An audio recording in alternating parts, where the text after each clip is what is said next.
Welcome to Pallavi TV. ఇవాళ రేపు ఎవరిని నమ్మొచ్చట్లేదు. ఎవరు పిలిచారనో, ఎవరు బాగా మాట్లాడుతున్నారనో, ఎవరు ప్రేమ కురిపించారనో, ఎవరు బుజ్జగిస్తున్నారనో వాళ్ళని నమ్మే పరిస్థితి లేదు. ఎందుకంటే ఈ అమ్మాయి ఘటనే నిదర్శనం. ఈ ఫోటోలో నా వెనక కనిపిస్తున్న ఈ అమ్మాయి పేరు రేణుక.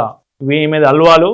సో నిన్న ఏం జరిగిందంటే లంగరోజ్ పోలీస్ స్టేషన్ లిమిట్స్ లోని ఎండి లైన్స్ మార్గంలో ఒక లాడ్జ్ లో ఒక రూమ్ బుక్ చేసుకున్నది ఈమె ఇంకొక అబ్బాయితో కలిపి. రూమ్ బుక్ చేసుకున్నది అంత అయిపోయింది. తెల్లారి చూసేసరికి ఈమె ఆత్మహత్య చేసుకొని ఉన్నది, అంటే విగత జీవిగా పడి ఉన్నది. పోలీసులకు సమాచారం అందింది పేరు. సో ఈమె ఎందుకు చనిపోయింది, ఆ హోటల్ కి ఎందుకు పోయింది, ఎవరితో పోయింది, అల్వాల్ నుండి ఆమె లంగరోజ్ కి ఎందుకు పోయింది, ఈమె ఏం పని చేస్తుంది అనే వివరాలు పోలీసులు ఇప్పుడు రాబడతా ఉన్నారు. ఇందులో ఒక కీలక ట్విస్ట్ ఏంటంటే ఈ ఫోటో చూడండి. ఈ ఫోటోలో ఈ పక్క కనిపిస్తున్న ఈయన పేరు ఫరూక్.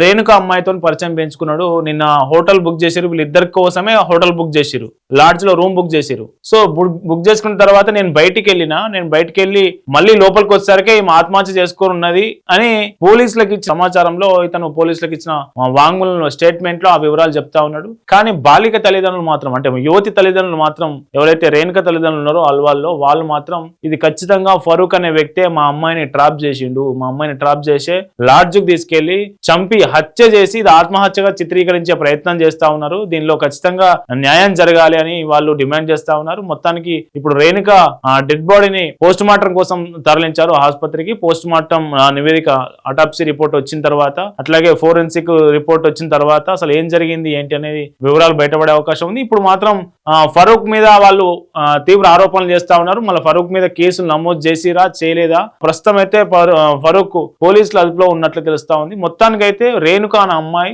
ఫరూక్ అనే వ్యక్తిని నమ్మి లాడ్జ్ రూమ్ బుక్ చేసుకునే వరకు వెళ్ళడం అనేది ఇక్కడ పొరపాటుగా, అంటే ఏం జరిగిందో తెలియని ఒక సస్పెన్స్ థ్రిల్లర్ లా ఏం జరిగిందనే విషయం మనకు ఇప్పటివరకు బయటపడలేదు. దీనికి సంబంధించి మళ్ళీ అటాప్సీ రిపోర్ట్ లో ఏమొస్తుంది, సో పోలీసులు నిజంగానే ఆత్మహత్య చేసుకుందా, ఆత్మహత్య చేసుకోవడానికి కారణాలేంటి, ఆత్మహత్య చేసుకోవడానికి వెనుక ప్రేరేపణ ఏమైనా ఉందా, సో ఏమన్నా వేధింపులకు గురి చేసిండా, ఏమన్నా ఇబ్బంది పెట్టిండా, ఇట్లాంటి అన్ని అంశాలు పోలీసు విచారణలో నిబద్ధతో విచారణ జరిపితే ఇవన్నీ వివరాలు బయటకు వచ్చే అవకాశం ఉంది.